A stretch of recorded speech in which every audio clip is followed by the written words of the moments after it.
and welcome to America Unhinged. I'm Wajahat. And I'm Francesca Fiorentini, and this is the show that is breaking down the first 100 days of Trump's second administration. I still can't believe there's a second. I just, it's a fascism mulligan. They were like, we tried the first time. Now let's try it for realsies this time. And Waj, we're going to just open with a clip that I think truly embodies the state of the nation right now and this moment that we're in. Stunning video showing the Southwest Airlines flight dodging a small plane as it crossed the runway just as the larger aircraft was coming in for a landing. Let's watch this here. Well, goes around. Look at that. Oh, my goodness. Ooh. Yeah, maybe fate, God, universe, Kismet, Tom Cruise, whatever you believe in, can be a little bit less subtle. Not so much on the nose, Francesca, to describe where we are as a country. I mean, I would say it was a sign from God, but if we're talking about signs of God in aviation incidents, what's that number, like 12 in the last 37 days, by the way, of our constitutional crisis, still unfolding, still ongoing. But can I say this? And this is why they pay me the big money. That plane doged the other plane. Such a doge right there.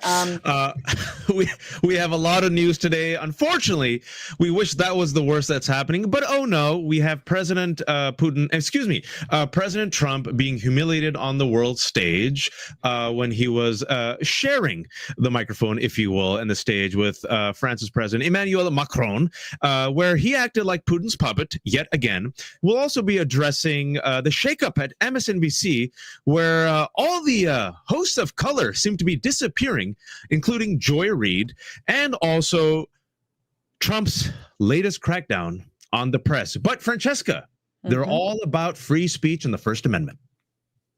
Yes, indeed. And then later on in the broadcast, we're going to be joined by Brian Karem to talk about the new policy out of the White House in handpicking who's going to get to report on the executive branch. So we're excited to be joined by him and figure out why all this matters, what this so-called free speech administration is doing with one hand while running its mouth about free speech with the other. But before we continue, guys, everyone make sure to like and share the stream right now. Let people know what you're watching on a Tuesday afternoon/evening. And also make sure to ring the bell. If this is your first time tuning in to America Unhinged, on the Zeteo YouTube page, you can ring a little bell just in the corner there, and you'll know every single time we're going live. So you will always be notified, and you will never miss an episode of broadcast or maybe just an impromptu stream. And also, if you want to support the show, it is people like you who make it possible. So please donate via Super Chat. We will try to read all of your chats, but also you can go to Zeteo.com and send in a donation that way. And I hope you guys are all subscribers at this point. But we got some good news today, Francesca. Some really good news is that Elon Musk is not invincible. It seems that the Musk is cracking just a little bit, just a teeny weensy bit. Some good news today, folks. Not everyone is bending the knee. 21 civil service employees resigned en masse, Francesca, from Elon Musk's DOGE, or as Francesca calls it, Doggy, saying in a joint letter that they refuse to use their technical expertise to, quote, compromise core government systems, jeopardize American sensitive data, or dismantle critical public services. They also said, they wrote, in fact, quote, we swore to serve the American people and uphold our oath to the Constitution across presidential administrations. However, it has become clear that we can no longer honor those commitments at the United States DOGE service. And some more good news. They weren't the only ones. We also have more government workers fighting back. Yep. We got about a dozen current and former federal workers who are behind a new website created as an outlet to share anonymous stories and technical expertise about DOGE's dismantling of government agencies. It's called We the Builders. It aims to be a secure outlet for government workers to share how their workplaces are being impacted / screwed, my commentary, by DOGE, and a place to explain the real-world impact of its access to government tech systems. A former federal worker behind the project told Verge, the website was created by people who, quote, made government websites easier to use while protecting the integrity of your personal information. Had DOGE wanted, quote, to use technology to build a more efficient country, they would ask us, the site says. But guess what, Francesca? Quote, they haven't. They are destroyers, and we are the builders. Yeah, I mean, I think we're very much in the moment where after 30 days, 37 days to be specific, the mask is fully off of what DOGE is actually here to do. They're here to give as much money to Elon Musk personally and his companies for him to personally benefit from federal contracts. And they're here to find as many programs that benefit everyday Americans, to slash those programs, to fire federal workers who are responsible for helping everyday Americans, in order to find $4.5 trillion in that the new tax cuts will contribute to the national debt, in order to basically pass another tax cut for the ultra wealthy, is what I'm trying to say. And that's very clear.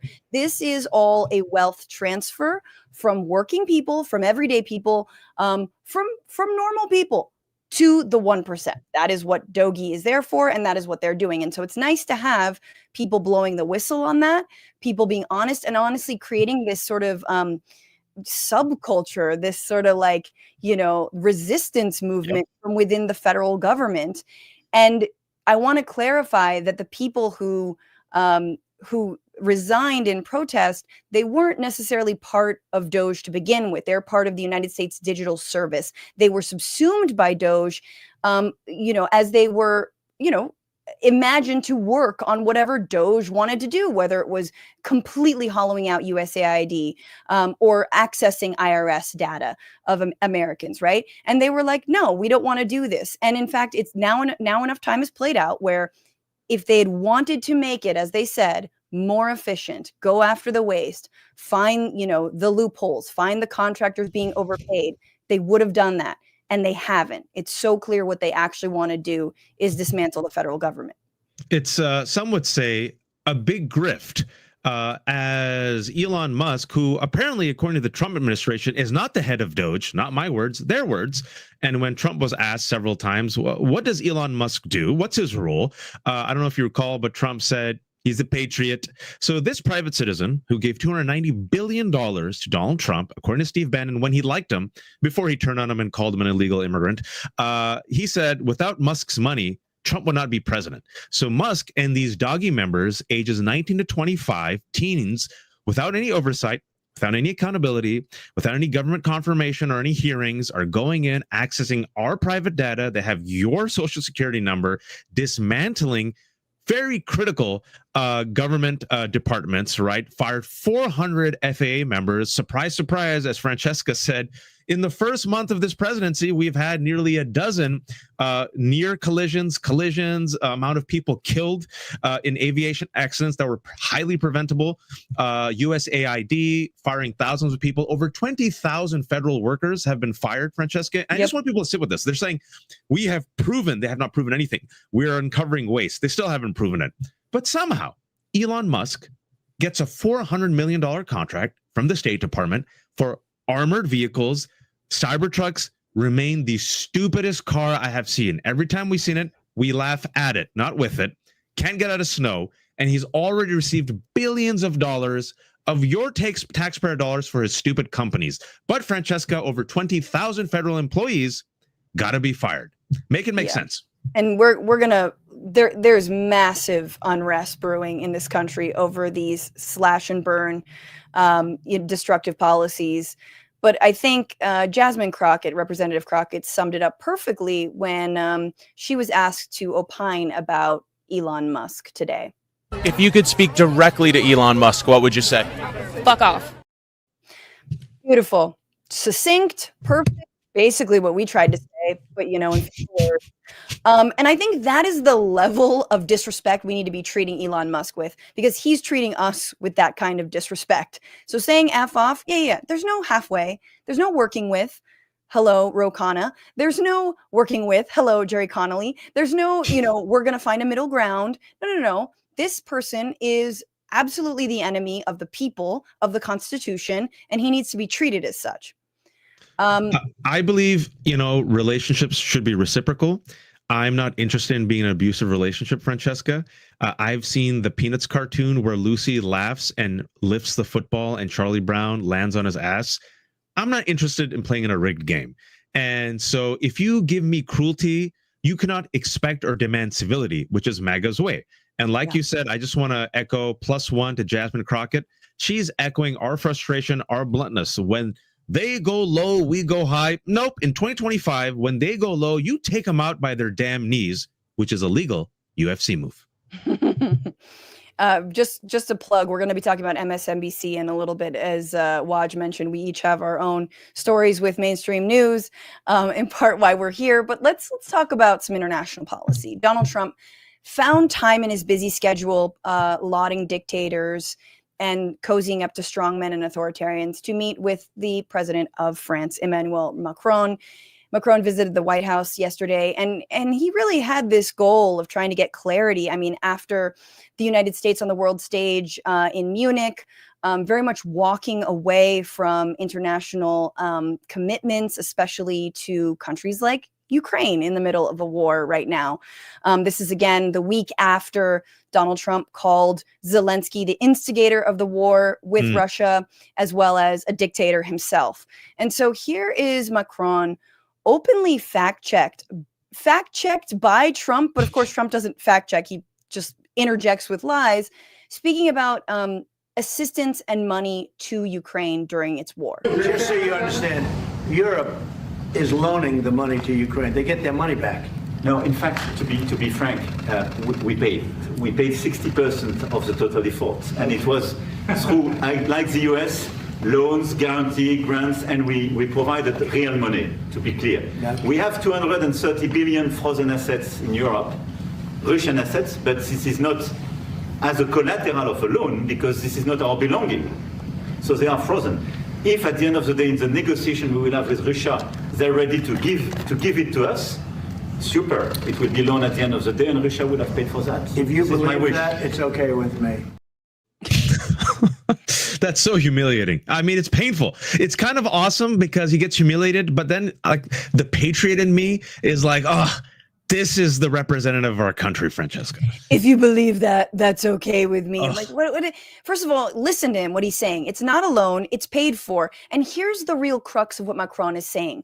When it comes to France's support of Ukraine, this isn't about leverage. This isn't about getting something in return. This isn't about trying to access Ukraine's raw minerals, right? This is about supporting democracy's right to a sovereign nation throughout the world. This is about the ability to stand with a country that was invaded by Russia that, yes, has a long track record of undermining democracies, whether American elections or European elections, to obviously its own elections.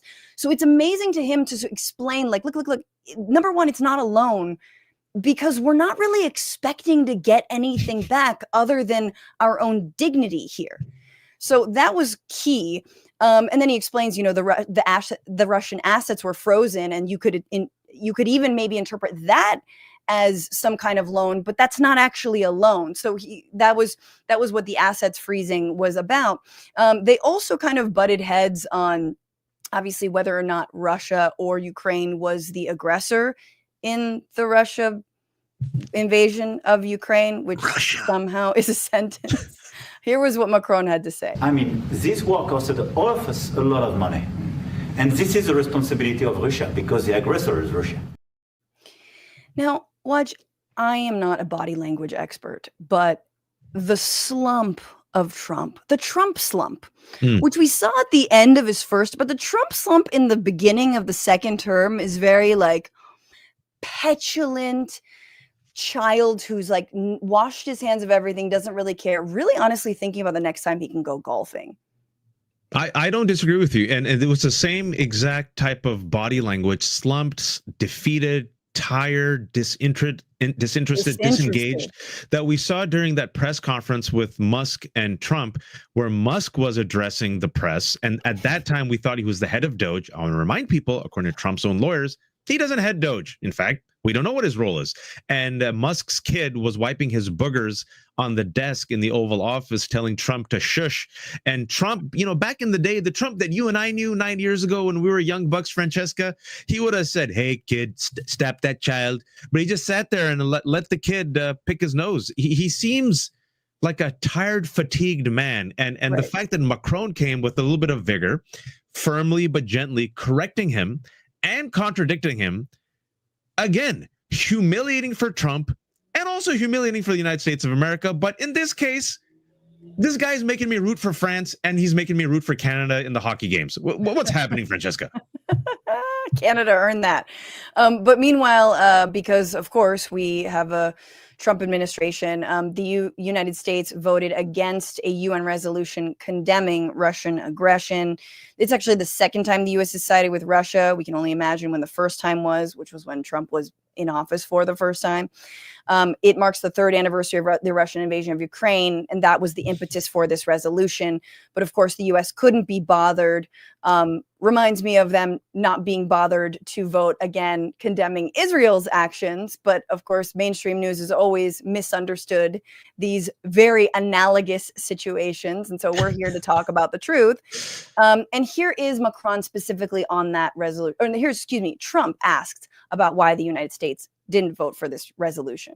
Can you explain the rationale in having the U.S. vote against the UN resolutions that Ukraine proposed and also the U.S. proposed? I would rather not explain it now, but it's sort of self-evident, I think.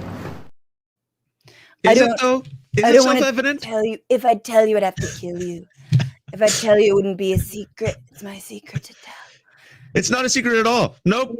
You gotta buy me flowers first. It's even before swiping. That's a pre-swipe piece of information that should be in your bio. It's a third date question. You never ask me about it. It's a third date, fourth base.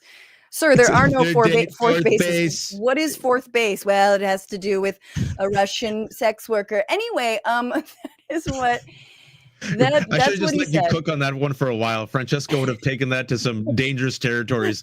It is shameful that United States voted with Russia against our allies in the General Assembly. Even China, Francesca, even China was like, nah, yeah, you invaded Ukraine. Trump, since the last week, has parroted and repeated Putin's talking points. He said that Russia invaded Ukraine. It did not. Ukraine was invaded by Russia. He has called Zelensky the dictator, right? He has said that Zelensky should hold free and fair elections. Never said that about Putin. Putin is a war criminal. Everything is turning up roses. And as we said in our last show, they met with Russia. The Russian varsity team met our JV team in Saudi Arabia without Ukraine and without our European allies. And Francesca, Trump was asked by reporters, about that whole thing about calling Zelensky a dictator. What about Putin? Yeah. If you called Zelensky a dictator, would you use the same words regarding Putin? I don't use those words lightly. I think that we're going to see how it all works out. Let's see what happens. It seems you use it pretty lightly. Use it pretty lightly for Zelensky. I don't use those words lightly, and unless it's Zelensky. But no, okay. So we have to just, I disagree with Macron's politics broadly, but you have to give him a few flowers here for the way that he handles Trump, the way that he I think the way we maybe all kind of need to handle some people in the Trump administration when we're not thinking about how they're utterly destroying our federal government, but which is with how unserious of people they are. Yep. And so Macron's there kind of smiling because he knows he's not going to call Vladimir Putin a dictator, and he sort of gets the answer, but he's still there, he's still trying, and he's still trying to speak a little bit of reason to the ignoramus in the room, but without totally burning that bridge, if you will, right? The gentle touch, the gentle interruption, not raising his voice, excuse me, and then Trump sits there because he's a little bit more defeated, he doesn't like it. but the fact that the tone wasn't like, too, if you will, too macho, too imperial. He didn't humiliate Trump, but he kind of did. And that's Trump really hard for the defeated. French to do, because the French language is condescending in and of itself. I'm kidding. I'm kidding, everyone. The essence is passive aggressive. You can't blame them. As we say in Arabic, their fitrat, their innate disposition is just slightly condescending. It's okay. We don't judge. We joke. We love the French. Thank you, anyone in France who's watching. Please donate. Anyway, back to being completely embarrassed on a global stage. I mean, it's funny. This is the last thing I'll say, but for the amount that Biden embarrassed us globally by continuing to, make excuses for Israel, even though it went against everything he proclaimed about human rights and, democracy and whatnot, you see that Russia really is Trump's version of that. Now, put aside the fact that Trump also has the same amount of dismissal for Israeli war crimes, but this is how Trump gets clowned on an international level. It's like, man, you're Putin's bitch, dog, and we can all see it. And it's sad. It's because it's second verse, same as the first. This will happen in the first administration. This was happening in the second administration. And real quick, before we segue, we mentioned this last week, but we have to say it again, especially with Germany's elections. You got the new leaders of Europe essentially saying, yeah, we're going to have to move forward without United States. And furthermore, treat United States as a potential, not ally, but hostile partner. The whole post-World War II order, not perfect, but nonetheless established as a bulwark against, fascism, Nazism, dictatorships, is threatening to be completely undone because we have a corrupt criminal grifter, as you said, Putin's bitch in the White House, repeating a war criminal and anti-American dictator's talking points. This is America 2025, folks. It ain't a joke. We have to make jokes about it for sake of catharsis and release, but this is where we are. Indeed. Let's jump to this. Where I land is that the moment of guilt that I felt, that I went hard on so many issues, whether it was the Black Lives Matter issues of a young baby or a mom or a dad that was killed, or when we opened up people's eyes to the fact that Asian Americans were being targeted and not just Black folks, or went hard for immigrants who've done nothing but come to this country like my parents did and try to make a life and defended them. Or whether we've talked about what the president is doing that is subversive to the Constitution, that is injurious to our liberty, defending books that people find inconvenient, that Nicole Hannah-Jones put into our spirit, that we need to understand 1619 as the real founding of this country, whether it's talking about any of these issues. And yes, whether it's talking about Gaza and the fact that we as the American people have a right to object, to little babies being bombed. And where I come down on that is I'm not sorry. I am not sorry that I stood up for those things, because those things are of God. Indeed. Amen.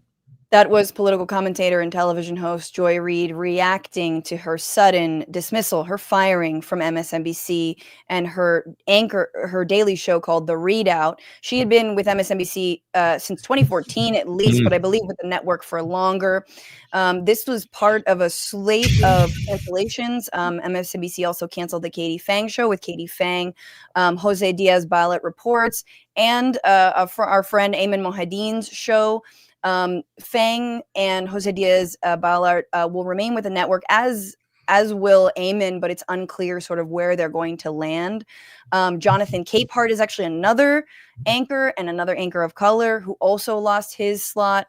And then Alex Wagner was pulled as the host for their weekday 9 p.m. show. It's a massive shakeup, and it's not lost on a lot of folks that it happens to come down on anchors of color. I want to play this reaction actually from MSNBC's star, truly someone who is in a position to say something like she said. Here's Rachel Maddow. In all of the jobs I have had, in all of the years I have been alive, there is no colleague for whom I have had more affection and more respect than Joy Reid. I love everything about her. I have learned so much from her. I have so much more to learn from her. I do not want to lose her as a colleague here at MSNBC. And personally, I think it is a bad mistake to let her walk out the door. It is not my call, and I understand that, but that's what I think. I will tell you, it is also unnerving to see that on a network where we've got count them, two non-white hosts in primetime, both of our non-white hosts in primetime are losing their shows, as is Katie Fang on the weekend. And that feels worse than bad, no matter who replaces them.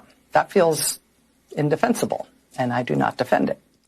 Ooh, okay, Rach. I wanted to get your reaction, Waj, to some of the things that Joy Reid was saying.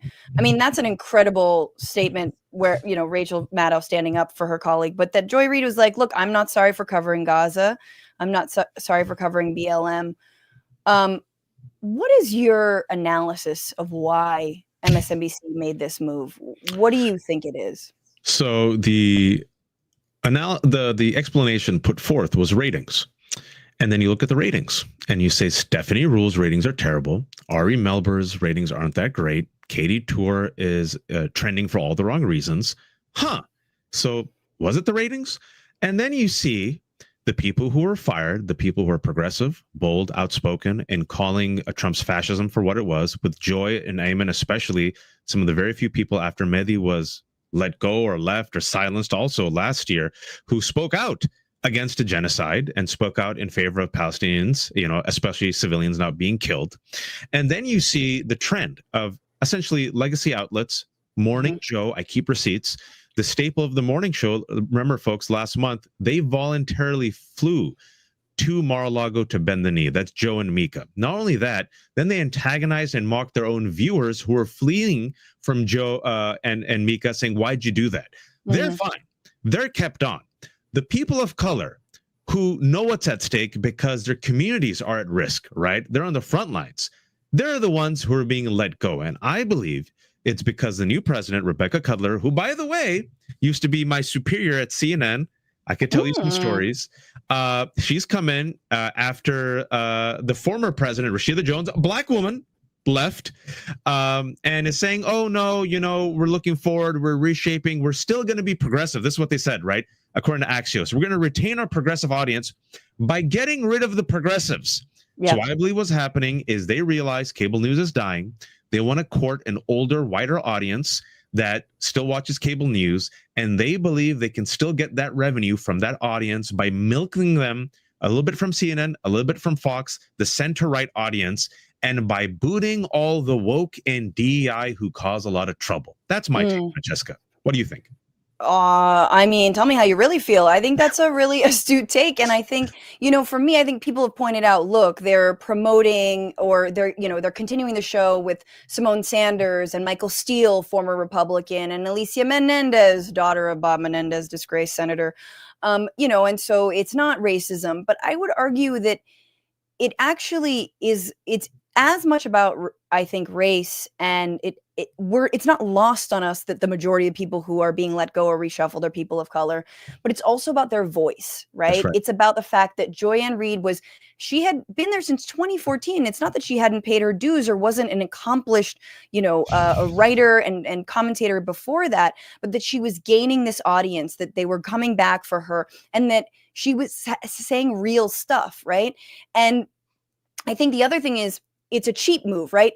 Instead of being like, okay, Joy, you're going to do a show with Eamon and, you know, and with Katie and do the three of you, you're like, no, we're just going to save money and get rid of all of y'all. And anyone who actually might make people like get cable and sign up for MSNBC and want to keep watching. They were like, no, we're going to get rid of that. So it's so ironic that they would get rid of people who are arguably, like, when their clips go viral, people are like, let me check that show out, right? And I think, you know, our commenter, I think Lila Mendez over there said something about how it should have been Joe and Mika who were gone. That's exactly right. You know, to your point, they lost the trust of their audience when they went to Mar-a-Lago. Their politics are stale. They're old. They don't work. They're certainly not winning any points. And the fact that MSNBC is atrophying is absolutely, you know, evidence of that. And it's just, I don't think it was over Gaza, Waj. I don't know. And I think the reason Mehdi really got let go was because Mehdi had the audacity to actually go beyond the human interest story and hold the powerful accountable, right? Hold Israeli officials accountable. Joy Reid was focused rightfully on the human toll, which was great. But I think it's just them being cheap assholes. Sorry. I will say this though, and I know we have Brian Karem coming in a second, and I'd love to get his thoughts on this. But if we may, let's just take a second on this, because for those who don't know how the sausage is made behind the scenes, Francesca and I have a lot of experience. I was a contributor at CNN, and then back and forth I went between CNN and MSNBC, right? And the game was, I kept doing every week. I used to go to like New York, and they never paid me. And my wife was like, "You're destroying yourself." I had 2 kids. My wife was pregnant. And then people told me, this is the game, especially for people of color. You have to just work and then maybe audition, right? You need to underscore what you just said, which is they don't pay. They don't pay. And also, just to give you an example, Ellie Mistel, who is a fan favorite, superstar, who literally comes on MSNBC on my own. Ellie's never asked me to do this, writer for The Nation. At least 3 times the past 2 years, I have tweeted out on my own, pay Ellie Mistel. Every time I tweet that out, people are like, MSNBC doesn't pay Ellie Mistel? What? However, NBC News found $300,000 for Rama Romney McDaniel, the former head of the RNC who trashed NBC, who promoted conspiracy theories. They found $300,000 for her. NBC News found $69 million for Megyn Kelly to give her a failed show. To get Megyn Kelly from Fox and give her a record $69 million, she took all of it home based on the contract. Her show failed in less than a year. They booted the successful show of Tamron Hall and Al Roker. Joy Reid joins Tamron Hall, Zerlina Maxwell. She also joins Melissa Harris Perry and Tiffany Cross. MSNBC says they want to court progressives and Democratic base. The base of the Democratic Party is black women, and this is how they treat black women. And the people of color who appear as commentators, none of them are paid, folks. None of them are paid. Pardon me for taking a moment to spill some tea, but I had to. I think that's very true. And look, by the way, what I said about Medi was just my opinion. None of that's been verified, but that is what I saw. And I really think that you just, media organizations, they replace people who have like followings with people who are more malleable, and on and on. And so it goes. And I just want to say, like, look at what Medi was able to create here at Zeteo. The fact that, you would, like, it's a testament, right? And Joyanne Reid is going to continue on, and others are going to keep going on, and they're going to keep crushing it because the people actually like their perspectives. So it's sad that our mainstream outlets cannot understand that. But that's because they are bought and sold by corporations. Anywho, we have a guest. What did you say? What was that, Francesca? Bought and sold by corporations, mostly an excuse to sell big pharma ads. We have our guest. He is the host of the Just Ask Question podcast. He's a former White House reporter and a columnist at Salon. Please welcome Brian Karem. Hey, peace and love. Brian, thanks so much for joining us. Brian, folks, if you don't know, he is a reporter superstar. He has been taking on the Trump administration for a decade. He's been in the White House. He knows how the White House press works. The Trump administration has tried to sue him. Brian was one of the first ones who openly advocated, do not bend the knee. And they went after him, but he still is at it. And we're joined oftentimes every week on the Mary Trump's Nerd Avengers. And you're the perfect guest for today, because I want to play this clip.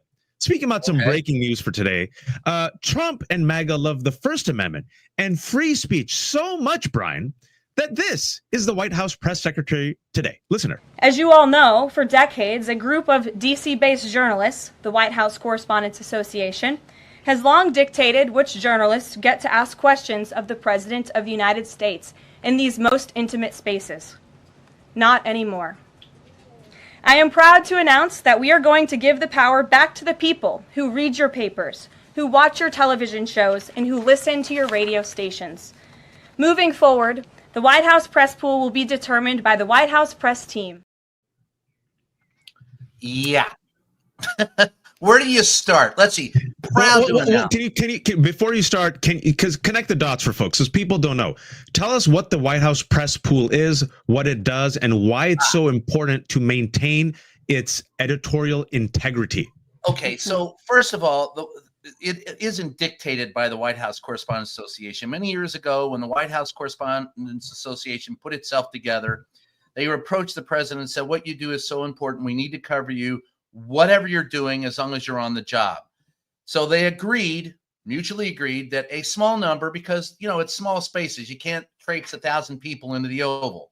So they agreed only those outlets that have, large numbers of people, so the word can get out to more people, are in the pool. And it rotates. It's not just 12 people. It's not just 13. There's probably 100 organizations, give or take, that circulate through there. You get to be in the pool 1 week. You got to wait another 2 weeks. So when the president is in the Oval Office, when he's in the diplomatic room, when he's saying goodbye to someone, when he's in a bilat somewhere in the East Room and they don't want the full press in there, they invite the pool in. The pool, whenever he's on the record, whenever he's on the job, the pool follows him. It's called the protective pool. There are two of them, the local in-town pool and the travel pool. Now, to be in the travel pool, you have to pay to fly on Air Force One. You have to pay to eat the food, and you have to pay your own way, for hotels and lodging when you're away with the president.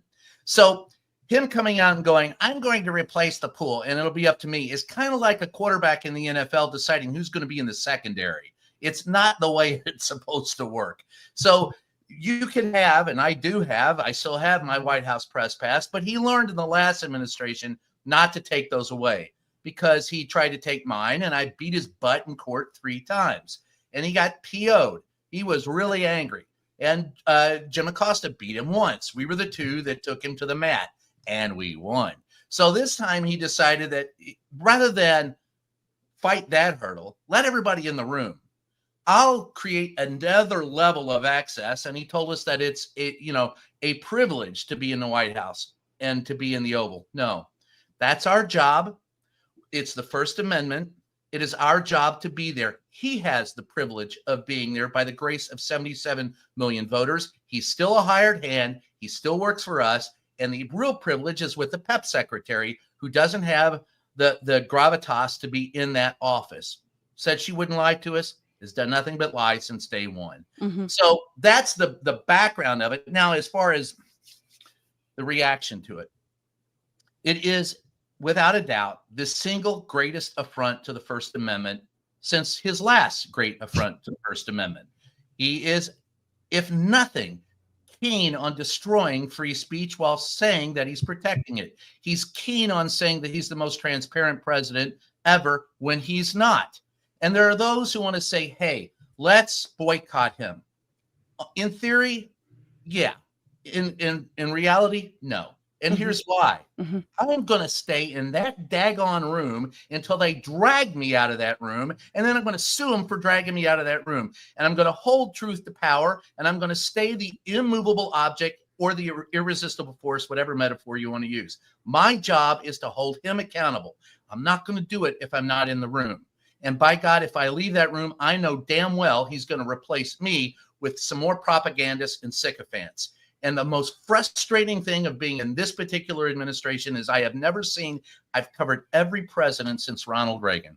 I have never seen a group of press people so bowed, cowed, and delusional. To sit there and to thank the president and to compliment the press secretary before you ask a question about, is Philadelphia going to come to the Eagles going to come to the White House? Who the hell cares? What's going on in Gaza? What's going on in Ukraine? The president of the United States said in a gaggle with the pool, the travel pool, supposedly the most, the people who have the most experience covering that president on a travel pool, he said that Russia has all the cards in dealing with Ukraine. He said they have all the cards. And they've got to take what Russia. Well, excuse me. Where's the art of negotiation, the art of the deal that you to me about, A? And B, what do you mean they have all the cards? They invaded Ukraine. It's their country. They hold the cards. And to back to Putin and for not one reporter to push back on that, I was ashamed of us in that gaggle that day. I'm mostly ashamed of many of the reporters that are still in that briefing room, and I find it repugnant to be there.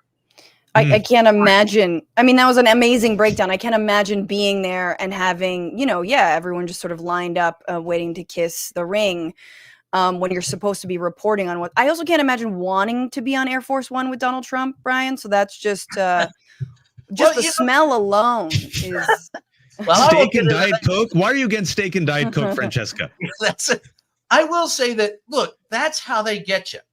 Right? They bring in, the first day I walked into that White House briefing room, I've told this story before, I met Helen Thomas. Helen knew who I was because my family helped bring her to this country from Lebanon. And so she took me to her house and made me a beautiful Lebanese dinner later. And we talked about all Middle Eastern things. But she invited me into the White House. First person she introduced me to was Sam Donaldson. The first thing Sam Donaldson said to me was, Brian, take a look at that first row in the briefing room. Those 7 seats, there are more than 200 years of experience there. Listen to every one of them. And then he said Helen had 195 years of that experience. And she said something smart about him. And he said, hey, Helen, it's okay to have an unexpressed thought. And she said, Sam, when it comes to you, I have a lot of unexpressed thoughts. And I didn't know where I was after that, but that day was heaven. But to his point, you look at that room today and you tell me that there's 200 years of experience in those 7 seats. No.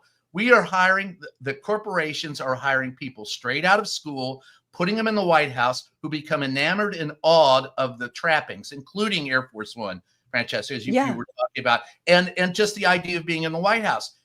If you don't have the chutzpah to do this job right off the get-go, you are going to be trapped. It isn't that we're privileged to be there. It isn't the history. It's you being there doing your damn job. Quit telling me how great it is to be on Air Force One. Been there, done that, got the t-shirt, who cares? It's an airplane. You're sitting in the back of it. It smells like diesel when you get off. It stinks. It's aviation. And the food isn't that great. So, No, but Brian, at this moment, you said this is the biggest affront. And I want to remind people, it was just last week that Donald Trump punished the Associated Press, removed them from the White House executive order signing because Associated Press stuck to its editorial guidelines and called the Gulf of Mexico the Gulf of Mexico for its international audience. A few days later, Elon Musk then literally did a tweet talking about free speech, and about 35 minutes later then said 60 Minutes journalists should be given lengthy prison sentences. What he's saying right now, about a week later, is, okay, I'm essentially going to pick and choose, and I'm going to pit you guys against each other, and the ones that I like, the ones who ask the good questions, that's the one I'm going to pick. And that, to me, is what authoritarian regimes do, Brian. Am I wrong here? Yeah. Well, look, and by the way, and I think I've said this before, or maybe I said it here, but if Donald Trump really wants to be transparent, if Donald Trump wants to encourage reporters that don't get a chance to talk to him, to talk to him, show up in the briefing room, take questions there. You don't have to call in the first 2 rows. You want to punish the pool? There are plenty of people that are upset that the pool get all that access and don't ask decent questions. Show up in the briefing room and take questions from me. But he's not going to do that. He's going to make sure that he takes questions from those that he can control. And that's what Donald Trump is about. And this is the greatest affront since his last affront. By the way, I give AP some grief too for what they did. They took 10 days to wait to file that damn suit. And said they needed a temporary restraining order because they had to have it right now because they couldn't do their job. And the judge asked quite logically, well, if you can't do your job, why did it take you 10 days to file the suit? So I'm not real happy with their lawyers either. It doesn't mean that they've lost the suit. It meant they lost the temporary restraining order, and the suit still is going on its merits. It will probably not go well for Donald. But Donald has said that he'll keep appealing it, and he's going to take it all the way to the Supreme Court. And they ruled last year, I remind you, that any action that the president takes that they justify as an official action is immune from prosecutions. Absolute immunity. Right. Quote, absolute immunity. If they don't side with him, what do you think Donnie's going to do? Ignore him. Sure. He's going to do what he wants to do. He's going to pull an Andrew Jackson and go, you and what army? And folks, if you think we're at a constitutional crisis now, I tell you, you're wrong. Look in the rearview mirror. That constitutional crisis we've passed. We're in the middle of the twilight zone, and it's Donald Trump, the dictator, you have to deal with. Yeah, I mean, I think we've been talking about the amount of ring kissing, the amount of capitulation, the desire, I think it was CBS settling, all the suits that came from Trump. And now it's nice to see the AP actually suing Trump this time. You see some fight, but it feels like there is a crossroads, right? And if you want to be in the press pool, you're going to have to suck up and you're going to have to toe the line. And suddenly where does that get them? Right. North Korea is where it gets.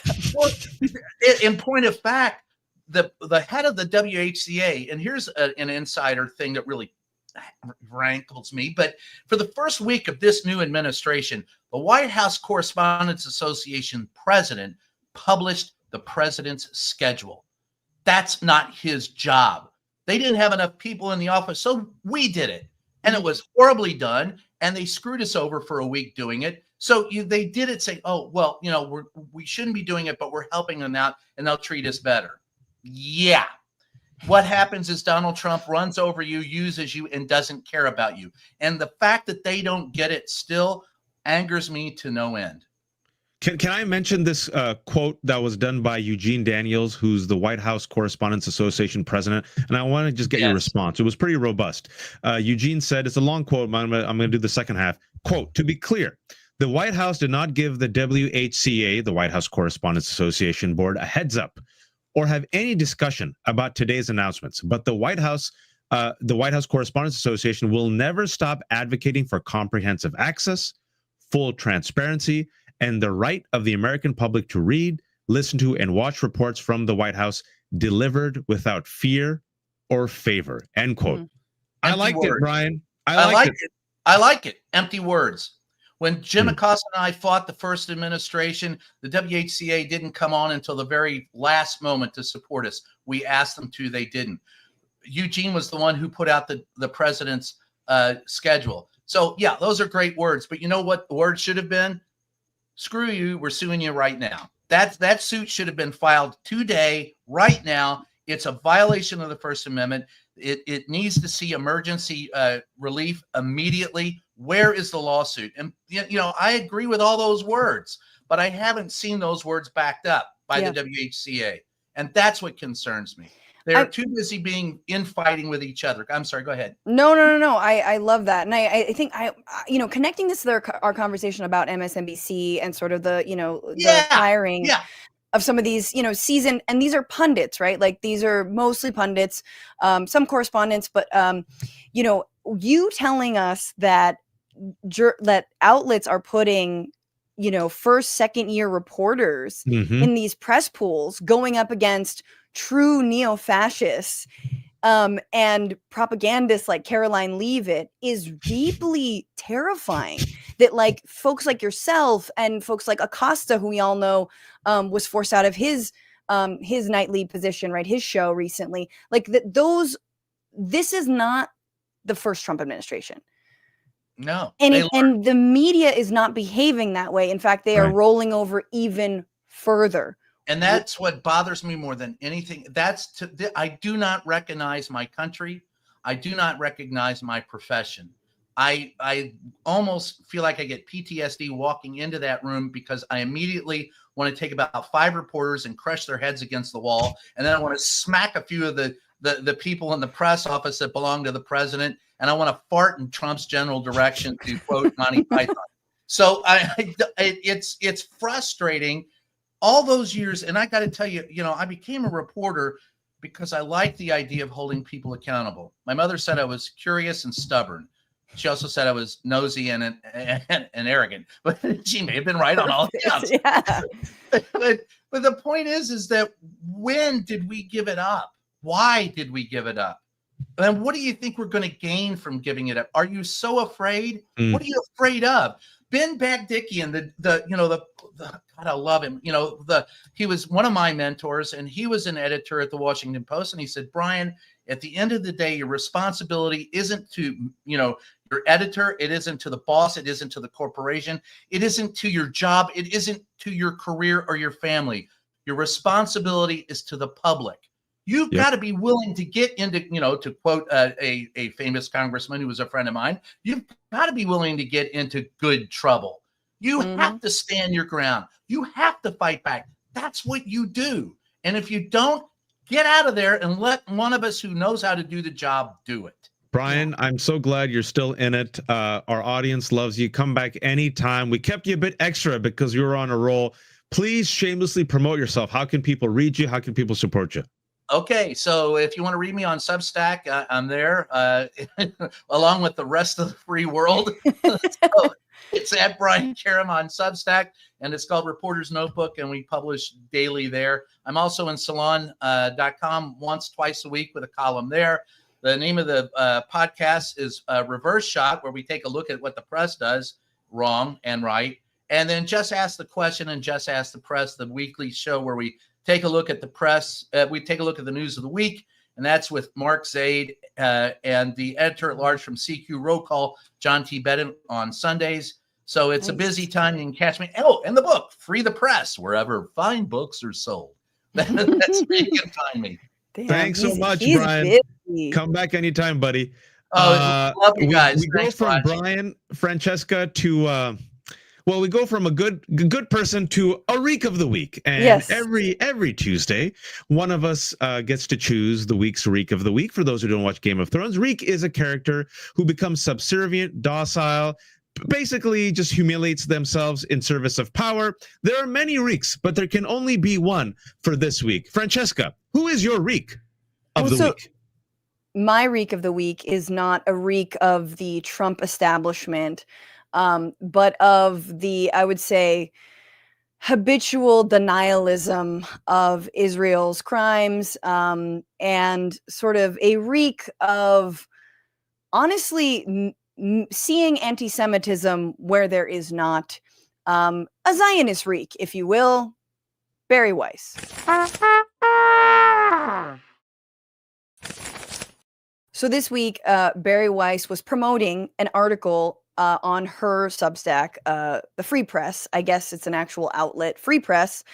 Remember, Barry Weiss self-canceled herself from the New York Times, calling it too woke, and then tried to turn that into a separate career. And she was a colleague of mine there. You don't have to remind me. I know. and also tried to cancel Palestinian professors. That's how she started off as a college student. So yeah.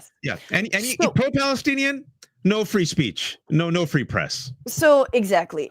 And as sometimes Zionists have a tendency to do, they are reeks of actual white nationalism. And here she is, she's promoting, let me actually just set this up. She's promoting an article by Richard Hanania called "I Can Explain Why the Nazi Salute is Back." And effectively, if you read the article, he's saying they're just trolling. This is not real. They're not actually espousing any kind of Hitlerian worldview, except for when they believe in a white ethno-state and want all immigrants to be deported and, regularly caucus with all these other white nationalists around the world.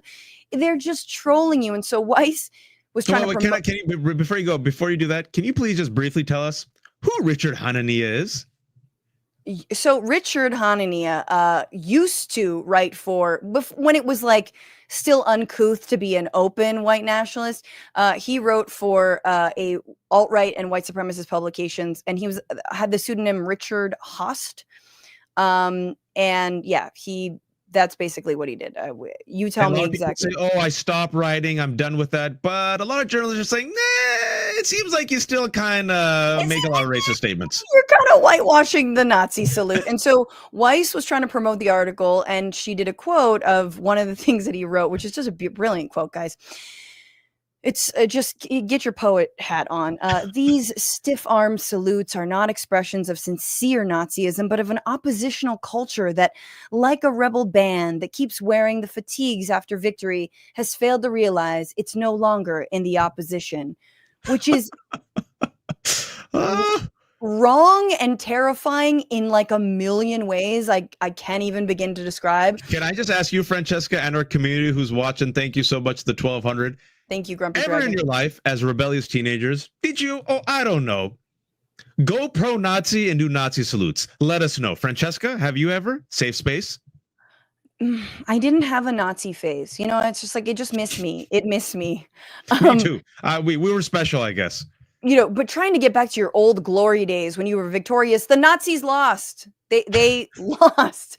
There was never any victory. And then she had another tweet, because she deleted the first one, but then she had another tweet saying, Roman salutes have become all the rage on the American right. What's going on? And the reason this is so reeky is because, again, this is a woman who sees a keffiyeh, or didn't she see something?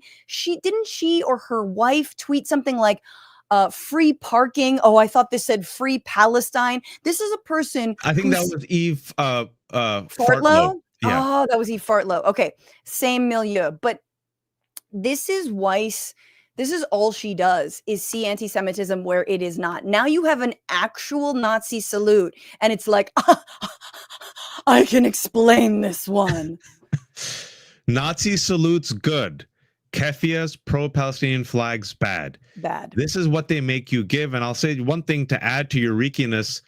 There was a panel that Barry Weiss was on, and Candace Owens retweeted this clip mocking Barry Weiss as Karen, because Barry Weiss says, I can't believe it took me up until now to realize that there's anti-Semitism on the right. And she calls out Candace Owens and Tucker Carlson. And I've been telling folks, people who are Zionists, hard right supporters of Israel, the political marriage you are making with the American right in service of Israel will come back and destroy not just Palestinians and Muslims and Arabs, but the Jewish people, because they are, wait for it, anti-Semites who do Nazi salutes. Yes, they are. Here we are. But enough of Barry Weiss. Give me good news. I need to wash out the Barry Weiss with some good news. Yes, you need to gargle with some, I don't know. Some hope. Some hope. I need to gargle with hope. Gargle with hope. Guys, this is the kind of FAFO that I like. As Republicans debate whether they should gut Medicaid to the tune of $880 million, or I believe it's $1 billion. The constituents in Republican districts are very upset, and they are making it known to their representatives that they are indeed upset.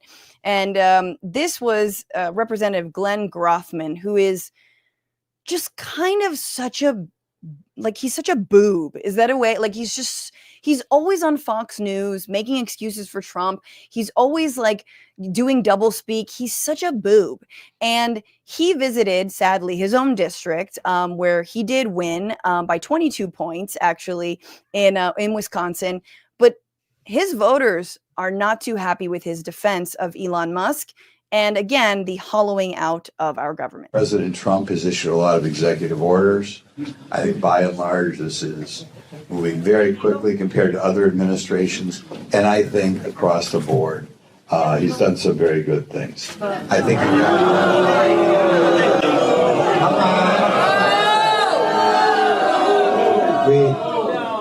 he's gotten rid of birthright citizenship.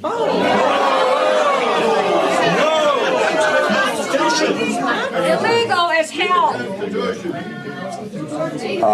He's gone back to the stay in Mexico policy, which I think is one of the major reasons why we no longer have thousands and thousands of people crossing the southern border every day. He's getting rid of the DEI.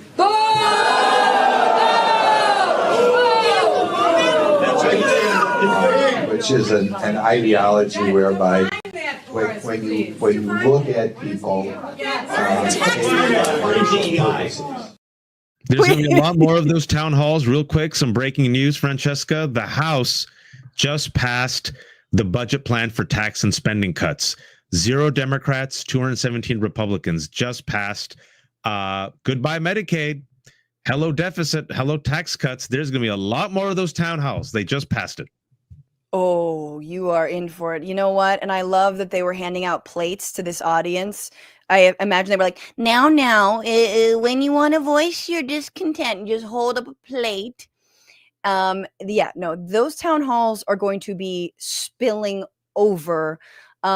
Medicaid is widely supported by all Americans, including Republicans. We looked at the stats on that a couple weeks ago, and we'll talk about it on Thursday in depth. But it is 20% of Americans, 20% of Americans, Francesca, you told us reading the stats are on Medicaid. 20%. Yeah. 72 million Americans. This is massive. And let's just be real with it. It's disabled people. It is pregnant people. It is infants. These are the most vulnerable and low-income people. The most vulnerable populations, the majority of whom are already working. Okay, this is the whole thing. They're like, you gotta make them work for it. They're working. They are working, and they still cannot afford to buy private health insurance, which is an absolute racket. But final vote, Francesca. $4.5 trillion in tax cuts. The Trump-backed budget bill passes. 217 to 215. I mean, they had to pick off some Republicans. And you know what? We know the calls have been being made. We know that their constituents are angry. They are openly defying their own voters. And look, let's hope that Starlink is up and running in the midterms so they can cheat their way to get reelected, because the people won't put them back in office. This is, I know we're ending, but this was breaking news, so just give us 30 seconds. Listen, this is big, folks. This is Project 2025 in action. This is Musk and DOGE and the billionaire bros plan in action. This is tax cuts for the rich at the expense of Medicaid, at the expense of necessary funds that keep people alive. If this passes, if this goes all the way, people will die. And the people who will die are the most vulnerable, but also people in red states. So that good news of the week, that town hall, as Francesca said, those town halls are going to multiply. Mm-hmm. And Luigi Mangione, there are already free Luigi's posters everywhere in America, which is wild because the man is suspected of committing a vigilante murder of the United Healthcare CEO. The fact that they're so nakedly and brazenly passing this budget to placate billionaires and millionaires at the expense of the American people. A lot of pain, Francesca, but this might be the thing that wakes up the giant. Yeah, and it's an all hands on deck moment, really. This is why, even just a few Congress people, they can be picked off. Bernie Sanders is out there. He's in Omaha. He's in Iowa, and he is taking it to vulnerable Republicans who are going to hear from their people on this. It's terrifying. And as we started off the show, look, it's a wealth transfer.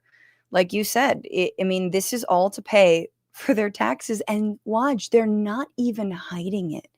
Do you remember when they used to hide the big tax breaks?